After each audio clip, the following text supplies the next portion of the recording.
Hola chicos, buenas noches. Les doy la bienvenida a esta clase demostrativa de dominio científico, enfocado principalmente en lo que es biología y ciencias naturales, ¿ok? Vamos a dar paso a 12 preguntas que salieron en los últimos exámenes del Ser Bachiller, para que ustedes tengan idea de cómo irlo resolviendo, ¿ok? La primera pregunta les dice, relaciona la teoría de la vida con el postulado. Tenemos 4 teorías y tenemos 4 postulados al lado izquierdo.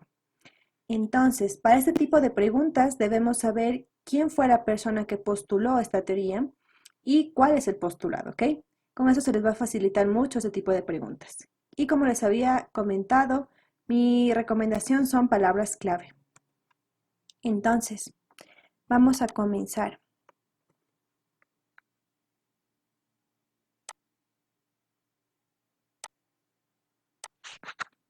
Buenas noches, chicos.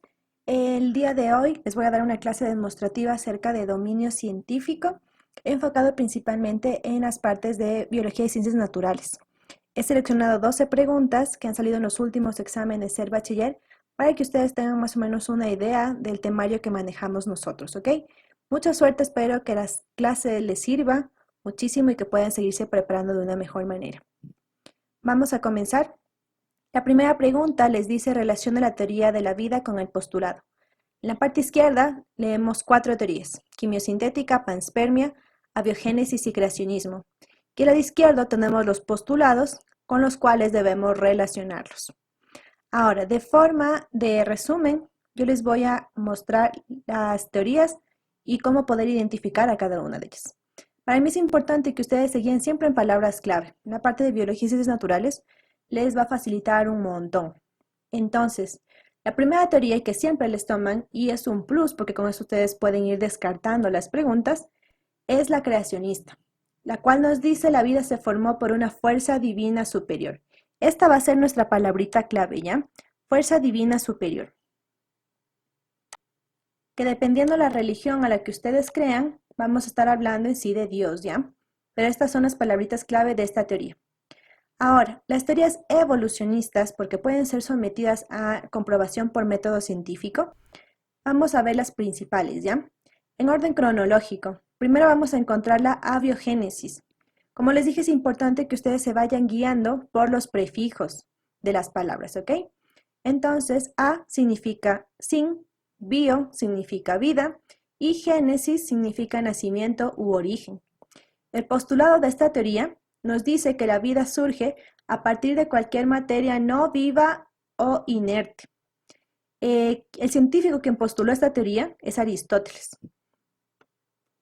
La siguiente teoría es la biogénesis, la cual nos dice que la vida surge de una preexistente. Y la persona quien postuló esta fue Pasteur. La teoría de la panspermia nos dice que la vida viene del espacio exterior.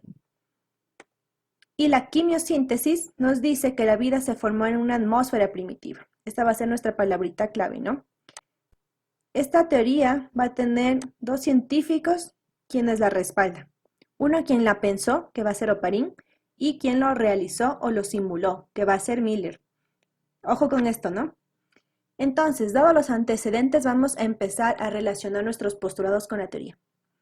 Nos dice, los primeros compuestos orgánicos se formaron en una atmósfera primitiva. Ya habíamos visto, palabra clave es de quimiosíntesis. Entonces, por aquí tenemos ya la 1, ¿no? La vida se formó por una fuerza divina superior. Fuerza divina superior, estamos hablando de Dios. Por lo tanto, aquí ya tenemos nuestra segunda respuesta, que es creacionismo. La siguiente les dice, las primeras formas vivientes llegaron a nuestro planeta desde el espacio exterior. Espacio exterior, palabra clave de panspermia. Por aquí tenemos nuestra siguiente respuesta. Y la siguiente les dice, la vida surge a partir de cualquier materia no viviente o inerte, que también ya habíamos visto, nos hace referencia a la abiogénesis. Por acá tenemos la 3 y la respuesta correcta nos quedaría la respuesta D. Esto con respecto a teorías del origen de la vida, ¿ya? Siguiente pregunta. Les dice, relacione el nombre del autor con los ejemplos que representan cada una de sus teorías sobre evolución de especies. Entonces, para la evolución de las especies vamos a subdividirlas de igual manera en 2. Las que son pre-evolucionistas, que se van a dividir en figismo y en catastrofismo, y en las teorías evolucionistas, que vamos a encontrar tres: lamarckismo, darwinismo y neodarwinismo. La primerita, lamarckismo. Igual, en el colegio supuestamente asumo que a todos les enseñaron lamarckismo con jirafas. Entonces, mi recomendación también es que ustedes se guíen en este tipo de teorías por palabras clave, más no por animales. No piensen que siempre que les están hablando de jirafas, les están hablando acerca de Lamarck, o siempre que les están hablando acerca de pinzones, les están hablando acerca de darwinismo, porque están haciendo los postulados de una manera un poquito confusa con ese mismo objetivo, ¿no? Entonces, palabras clave, chicos, siempre palabras clave. En el lamarckismo encontramos automejoramiento, uso y desuso de órganos, deseo propio de cambiar, esfuerzo, crear, caracteres adquiridos, es súper importante esto, ¿no? Y nos dice que al principio su población era homogénea y finalmente también terminó homogénea. El darwinismo, aquí tenemos a papá Darwin. El darwinismo nos habla acerca de una elevada capacidad reproductora, variabilidad genética, selección natural, caracteres heredados, de ancestro en común y de que al principio la población era variable y finalmente era homogénea. Y finalmente tenemos al neodarwinismo. Esta es una mezcla de las teorías de Charles Darwin y de Wallace, más los aportes genéticos actuales, que como sabemos, Mendel es considerado uno de los padres de la genética, ¿ya? Palabras clave tenemos selección natural, mutación, recombinación, variabilidad genética, deriva génica, y nos dice que al principio la población era variable y finalmente también la encontramos variable. Con estos antecedentes, empecemos a relacionar nuestras teorías. Nos dice la especie de murciélago se extingue porque los insectos que suele comer desaparecen. Esta nos hace referencia al darwinismo, ¿no? Entonces vamos a ponerle aquí un 2 de Darwin. Principalmente por esto, por lo que nos habla de selección natural. Aquí se me ha ido, pero selección natural, no, sí está. Selección natural también es una palabra súper importante de Darwin, que cuando viene acompañada del término genética o de mutación, hablamos del neodarwinismo, para que no se confundan, ¿ya? El siguiente les dice: un conejo blanco tiene 3 crías blancas y una gris, la cual se camufla en el bosque, vive más tiempo y tiene más crías. Al decir que tiene muchas crías, podríamos decir que estamos hablando de una elevada capacidad reproductora. Por lo tanto, vamos a estar hablando también de Darwin. La siguiente les dice: los sapos perdieron su cola de renacuajos porque dejaron de usarla y se atrofió. Uso y desuso de órganos. Estamos hablando de Lamarck. Y la otra nos dice: a través de un intento continuo, una especie de ave termina por cambiar la forma de su pico para poder comer un nuevo tipo de órganos. Estamos hablando de automejoramiento, de deseo propio de cambiar, también de Lamarck. Por lo tanto, la respuesta correcta, ya relacionándonos, le queda la 1, ¿no? 1 CD y 2 AB. Palabras clave, chicos, recuerden, ¿ya? La siguiente les habla acerca de los niveles de organización ecológica de acuerdo a su complejidad, de la más baja a la más alta. Ojo con esto, ¿no? En este nos pide esto. La orden nos dice de la más baja a la más alta. Recuerden siempre leer esto. Caen bastantes personas en este tipo de preguntas. Les pueden pedir al revés, de la más alta a la más baja. Les pueden pedir de forma ascendente. Les pueden pedir de forma descendente. Y en otro tipo de preguntas, no en esta, ¿no? Pero ojo con eso, les ponen el excepto. En esa se caen un montón de personas. Siempre lean si es que dice excepto. Bueno, continuando. Tenemos aquí los niveles de organización ecológica. En este caso, estamos hablando que van a partir de aquí, de organismo o de individuo. Esto se basa prácticamente en quién es el conjunto de quién. Siempre la unidad básica dentro de la ecología va a ser el individuo. Ahora ustedes se van como que a grabar unas graditas, ¿no? El conjunto de organismos forma una población. El conjunto de poblaciones forma una comunidad. Aquí leemos como biocenosis, ¿no? No siempre les van a tomar con la misma palabra, chicos. Les pueden tomar también con sinónimos. Entonces, aquí es comunidad. Disculpen la letra, pero aquí es comunidad. El conjunto de comunidades va a formar ecosistemas. El conjunto de ecosistemas va a formar un bioma y finalmente el conjunto de biomas va a formar la biosfera. Bio, vida, esfera, el círculo. Vamos a hablar ya del planeta Tierra en sí. Como les decía, un tip para que ustedes se puedan acordar de esto también, si es que en el rato de los ratos les da los nervios, pueden acordarse que siempre nuestro individuo o unidad fundamental va a ser este. Y al final siempre se va a encontrar la Tierra. Si yo les digo esto y nos está diciendo que ordenemos de la más baja a la más alta, sabemos que individuo, al ser la unidad básica, va a estar al principio. Por lo tanto, ya podemos descartar la respuesta A y la respuesta D. Y la más alta. ¿Cuál era la más alta? Biosfera, ya el planeta Tierra. ¿Cuál está con 5 al último? La respuesta B. Descartamos esta y automáticamente tenemos la respuesta B como la correcta. La siguiente. La imagen muestra la relación alimenticia que hay entre los diferentes organismos que habitan en el mar. Con base en la información identifique la afirmación correcta. En este tipo de ejercicios estamos diferenciando lo que son cadena trófica y red trófica. Esta es una red trófica porque ya está mucho más organizada, ¿no? Mucho más compleja es la palabra. Entonces, una red trófica o una cadena trófica va a tener algunos componentes. Siempre vamos a encontrar lo que son productores, consumidores y descomponedores, de manera general. Los productores tienen características, entre las principales que son organismos autótrofos. ¿Qué estamos diciendo con eso? Que ellos fabrican su propio alimento. ¿Cuáles son estos organismos característicos? Principalmente son las algas y son las plantas. Entonces, esta red trófica va a comenzar por fitoplancton, ¿no? Recuerden, fito nos hace referencia a plancton. Luego nos vamos a empezar a guiar por las flechitas de quién se come a quién. ¿Quién se está consumiendo fitoplancton? Zooplancton y ballena orca, lo cual los hace consumidores primarios. ¿Quién se consume zooplancton? La anchoa, lo cual lo hace consumidor secundario. Luego, ¿quién se está comiendo a anchoa? A gaviota, atún, pez espada y calamar. Todos ellos están siendo consumidos, ¿no? Por lo tanto, son consumidores terciarios. Finalmente, podremos decir que consideramos a tiburón blanco como un superpredador. Dados estos antecedentes, vamos a ir viendo cuál es la respuesta verdadera, ¿ya? De abajo hacia arriba, el calamar es un consumidor cuaternario.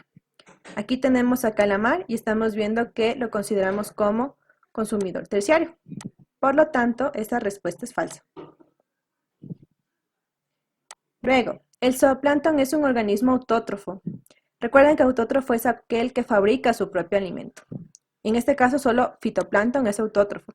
Zooplancton ya se está alimentando de fitoplancton, lo cual le hace un organismo heterótrofo, no autótrofo. Por lo tanto, también es falsa. La siguiente les dice, la orca es un organismo omnívoro, es decir, que come de todo. Y en este caso, la ballena orca solamente se está alimentando de fitoplancton, lo cual lo hace un organismo herbívoro. Por lo tanto, falso. Y la siguiente les dice, la anchoa es un consumidor secundario, que como estamos viendo en la gráfica es correcto. Esta es verdadera y viene a ser nuestra respuesta correcta. Siguiente pregunta. La figura muestra el flujo de energía unidireccional que pasa de un nivel trófico a otro en un ecosistema marino. Si en este ecosistema se conoce que el nivel trófico 1, constituido por algas, produce 9.000 kilocalorías de energía, ¿cuánta energía en kilocalorías estará disponible para el pez loro? Entonces, esto nos hace referencia a lo que llamamos la ley del 10% diezmo ecológico. ¿Qué nos dice esta ley? Que a cada nivel trófico se le va a transferir solo el 10% de la energía del nivel anterior. El primer nivel, productores, siempre va a tener el valor más alto. Este es un tip, ¿no? Porque en esta pregunta, en este caso, nos la da facilita. Nos dice que las 9.000 kilocalorías están en las algas, que sabemos que son los productores. Pero en otro caso puede que este dato esté por aquí arriba o más arriba incluso. Entonces ustedes deben saber para poder guiarse que el valor más alto siempre va a estar abajo, en productores. Entonces, si al siguiente nivel, como nos dice la teoría, le va a transferir solamente el 10% de 9.000, ¿cuánto es? 900. Por lo tanto, el consumidor primario va a tener 900 kilocalorías. Al siguiente nivel, el 10%, 90 kilocalorías. Y el siguiente nivel, el 10%, 9 kilocalorías. En este caso, nos está pidiendo la energía disponible para el pez loro. Y como estamos viendo, es 90. Esa es nuestra respuesta correcta.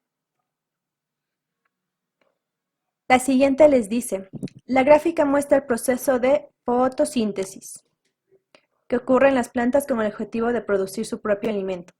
Identifica la masa de los reactivos aplicando la ley de la conservación de la materia, dado que el peso atómico del carbono es 12, el oxígeno es 16 y el hidrógeno es 1. Súper importante, chicos, que ustedes a estas alturas de su vida sepan la fórmula de la fotosíntesis. Les va a resolver un montón de problemas. Fotosíntesis se define como el proceso que se da en plantas en las cuales se transforman compuestos inorgánicos en orgánicos. Aquí tenemos a nuestros compuestos inorgánicos, dióxido de carbono y agua. Aquí tenemos a nuestros compuestos orgánicos, la glucosa y el oxígeno molecular. Ahora, súper importante también que para este tipo de ejercicios las fórmulas siempre estén igualadas. Si ustedes les piden identificar o igualar, siempre recuerden que la fórmula debe estar igualada. Si ustedes quieren igualar esta fórmula, acuérdense del número de la bestia, 666. Está en rojo, tal como nuestro diablito. Solamente aplicable en fórmula de la fotosíntesis y respiración celular, en ninguna más. Segundo, ustedes deben identificar cuáles son los reactivos y cuáles son los productos. Todo lo que está al lado izquierdo, reactivos. Todo lo que está al lado derecho, productos. Siguiente paso, identificar qué nos está pidiendo. Nosotros leímos aquí que nos está pidiendo la masa de los reactivos, es decir, solo vamos a trabajar con este lado. A veces les pueden pedir solamente con la molécula de agua, solo trabajamos con esto.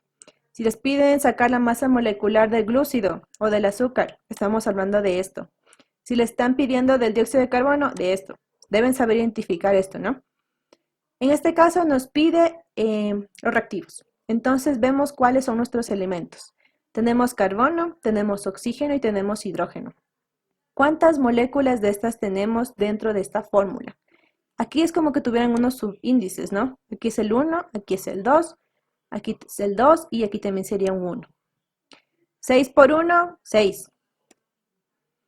El oxígeno, 6 por 2, 12. Y aquí tenemos 6 por 1, 6. Y 6 más 12 nos da 18, ¿no? Que están por aquí. Y el hidrógeno tenemos 6 por 2, 12. Luego tenemos que multiplicar por lo que nos está dando en los datos, por la masa molecular. Es decir, 6 por 12, el oxígeno tiene 16 y el hidrógeno tiene 1. Realizamos las respectivas operaciones y nos da 72, 288 y 12. Como nos está pidiendo de todos los reactivos, procedemos a realizar la suma de todo este procedimiento, ¿no? Por lo tanto, nos da 372, que es nuestra respuesta en este caso. Siguiente pregunta. En la imagen se observa el ciclo de vida de una rana dividida en dos etapas. Tenemos aquí nuestra etapa A y nuestra etapa B. Nos está haciendo referencia al proceso de respiración celular. Es un tema un poquito extenso, pero de manera general en animales tenemos 4 tipos de respiración. Respiración cutánea o epidérmica, que se va a dar principalmente en anélidos y en anfibios, en las ranas. Recuerden que nuestra abuelita les decía que no toquen a las ranas porque les van a salir verrugas, no toquen a las ranas porque les da alergia, etc. Algunas especies de ranas incluso les dan las señales de que son venenosas por la coloración viva que tienen ellas, ¿ok? Tenemos el tipo de respiración branquial que nos dice que se da en peces cartilaginosos o peces óseos o de manera general en organismos que viven en efluentes, en agua. Tenemos la respiración traqueal que se va a dar en artrópodos, es decir, en insectos, en miriápodos, los milpiecitos, y en arácnidos. Y finalmente la respiración pulmonar que se va a dar en anfibios, que no son las ranas, sino en este caso las salamandras, en reptiles, en aves y en mamíferos, incluyendo al ser humano. Ahora, con estos antecedentes, nosotros sabemos que nos está dando el gráfico de la metamorfosis de la rana. La rana sufre metamorfosis, por lo tanto tiene 2 tipos de respiración durante su ciclo de vida. Aquí tenemos a nuestra ranita en estadio adulto, y esto nos hace referencia a esto, ¿no? Tiene respiración cutánea en estadio adulto. Y cuando la ranita se enamora y ponen sus huevitos, estos huevitos eclosionan en un efluente, igual en un charquito. Ustedes van a ver ahí a lo que en Quito llamamos willis willis, nadando en los charquitos. Entonces, como está en agua, vamos a decir que tiene un tipo de respiración branquial. Con base en la información, selecciona las afirmaciones correctas.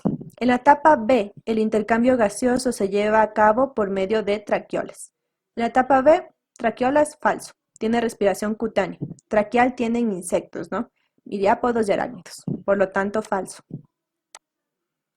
La siguiente, el intercambio gaseoso se realiza en los alvéolos pulmonares en la etapa A. En la etapa A tenemos respiración branquial. Los guillis no tienen pulmones, por lo tanto también falso. La siguiente, en la etapa A, el intercambio gaseoso se lleva a cabo por medio de branquias. Como está viviendo en un efluente, podríamos decir que es verdadero. Y la otra les dice el intercambio gaseoso se lleva a través de la epidermis de la piel en la etapa B, que es verdadero. Por lo tanto, la respuesta correcta es 3 y 4. Siguiente pregunta. Con base en el texto, ordene los pasos del proceso de digestión de un trozo de carne desde que es ingerida. El sistema digestivo humano está adaptado para procesar una amplia variedad de alimentos debido a su dieta omnívora. Nosotros comemos de todo, ¿no? Sin embargo, cada uno se procesa en diferentes etapas y lugares. El tema de digestión celular de aparato digestivo es un poquito extenso, pero de manera general mi recomendación es que ustedes sepan cuáles son las 5 etapas de la digestión y en qué órganos se dan. Con eso ustedes se van a facilitar en muchas preguntas. Este es nuestro aparato digestivo y nosotros contamos, como les estaba mencionando, con 5 etapas de la digestión. La primera es la ingestión, que se va a dar en la boca. ¿Qué hacen ustedes cuando se meten un pedazo de pan a la boca? Ustedes empiezan a masticarlo, empiezan a triturarlo. Y este se va a mezclar con la saliva que está en nuestra boca y con una fracción serosa que nos va a ayudar a formar lo que llamamos el bolo alimenticio. Luego este bolo alimenticio va a empezar a viajar, ¿no es cierto? Va a bajar por el esófago, en donde se va a dar nuestra segunda etapa, llamada deglución. Recuerden, deglución, esófago. Luego este bolo alimenticio va a pasar a nuestro tercer órgano, a nuestra tercera fase, a formar quimo, llamada licuación, que se va a dar en el estómago. Recuerden que en el estómago nosotros tenemos la presencia del jugo gástrico. Este jugo gástrico va a estar formado por el ácido clorhídrico y por una enzima llamada pepsina.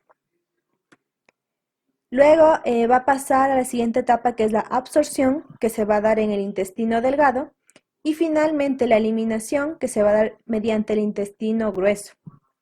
Ahora, nos está diciendo que ordenemos estas etapas, ¿no? La 1 nos dice degradación de proteínas por acción del jugo gástrico. ¿En dónde encontramos el jugo gástrico? En el estómago. ¿Y en el estómago qué fase se da? La licuación. Entonces aquí tenemos 1. La siguiente les dice trituración mecánica y formación del bolo alimenticio. Bolo alimenticio, ¿en dónde se da? En la boca. Aquí tenemos al 2. Luego les dice absorción de agua y expulsión de restos alimenticios. ¿Cuándo ustedes expulsan? Cuando ya están en la última etapa, en la eliminación. Por lo tanto, aquí tendremos al 3. Y luego les dice asimilación de aminoácidos en las microvellosidades. Cuando les estén hablando de microvellosidades, generalmente les hablan del intestino delgado. ¿Y en dónde está el intestino delgado? Se da la fase de la absorción. Aquí tendríamos 4. Entonces, nuestro orden quedaría 2, 1, 4 y 3, que sería nuestra respuesta correcta. Siguiente pregunta. Les dice, elija la respuesta correcta. El proceso de regulación y equilibrio de las funciones de los seres vivos que permiten al organismo ajustarse a los cambios de su entorno externo e interno, a fin de preservar la vida es, y nos dan 4 opciones. De manera general, chicos, el metabolismo nos dice que es el conjunto de los cambios químicos y biológicos que se producen continuamente en las células vivas de un organismo. Es cuando nosotros nos hemos puesto a pensar qué nos diferencia a nosotros, los seres vivos, de una piedra, por ejemplo. Y nos ponemos a recordar el concepto que nos dan en la escuelita. Un ser vivo nace, crece, se reproduce, se muere. Ya en una manera académica un poquito más compleja, podremos decir que un ser vivo va a cumplir 3 funciones vitales, que son relación, nutrición y reproducción. Entonces, realizamos metabolismo, ¿no? Y este metabolismo va a constar de 2 fases. lo que son el anabolismo y el catabolismo. Y ustedes se van a acordar de dos mujeres, Ana y Cata.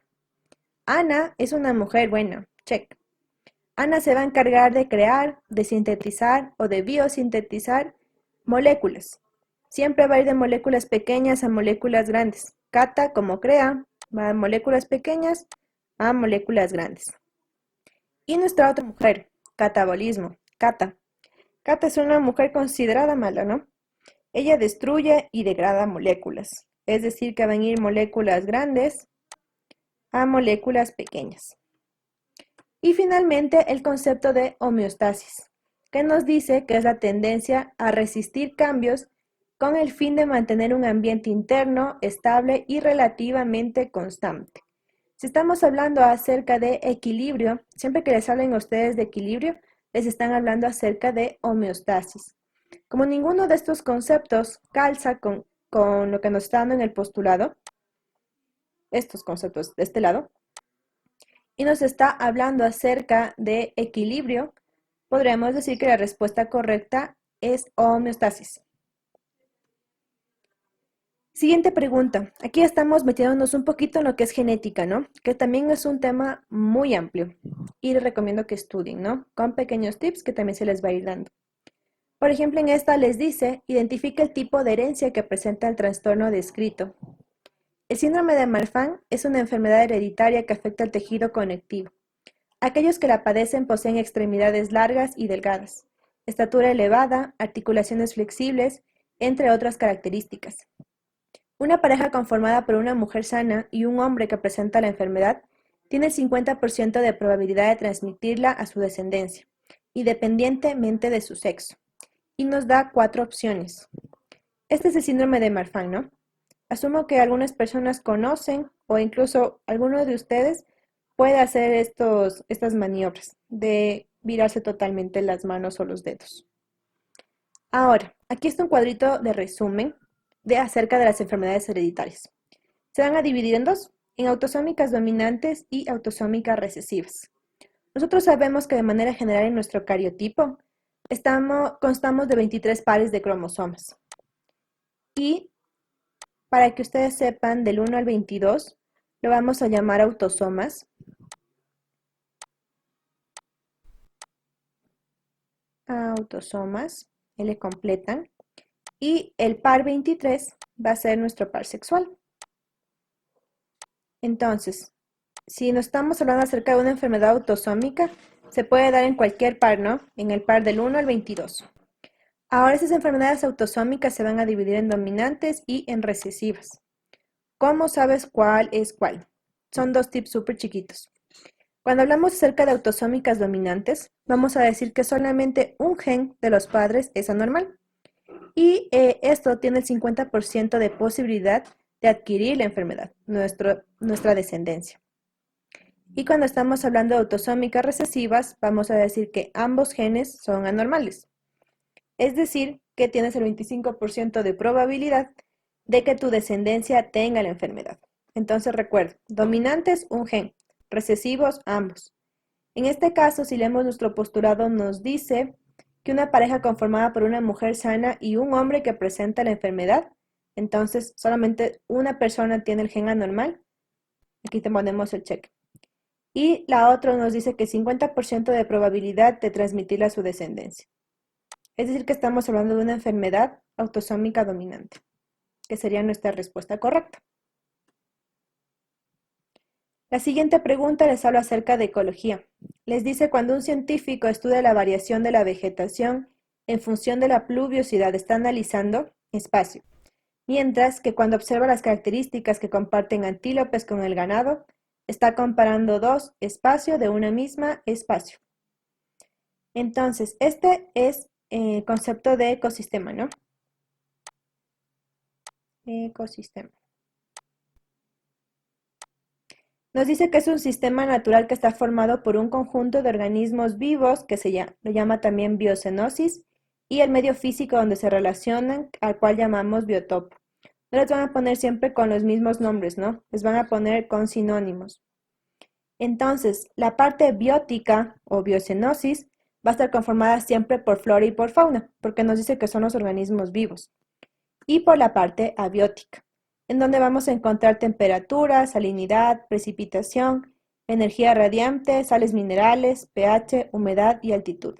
Todo lo que no tenga vida en factores abióticos. Entonces, nos dice, un científico estudia la variación de la vegetación. Si estamos hablando de vegetación, estaremos hablando de factores bióticos, en función de la pluviosidad, de factor abiótico. Es decir, que sí encaja en el concepto de ecosistema. Estamos hablando de ecosistema, ¿no? Entonces, esta opción que tiene población se va y esta que tiene comunidad se va. Luego les dice que está observando características que comparten antílopes con el ganado. ¿Estas qué son? Estas dos son poblaciones. Población de antílopes y población de ganado. Y como vimos en niveles de organización, el conjunto de poblaciones nos da una comunidad. Por lo tanto, la respuesta correcta es la C. Y la última pregunta les dice, completa el párrafo. El síndrome de Prader-Willi es un trastorno genético de herencia autosómica, espacio, por lo que hace falta que uno solo de los progenitores la presente para que toda la descendencia la herede, independientemente del sexo. Los afectados presentan disminución de la fuerza muscular, baja estatura, aumento de peso, entre otros. Este trastorno descrito es producido por una mutación en el tamaño del cromosoma 15 que corresponde a una. Entonces, primero, aquí dice que solamente hace falta que uno de los progenitores presente la anomalía. Recuerden que cuando solamente uno presenta la anomalía, estamos hablando de una enfermedad dominante.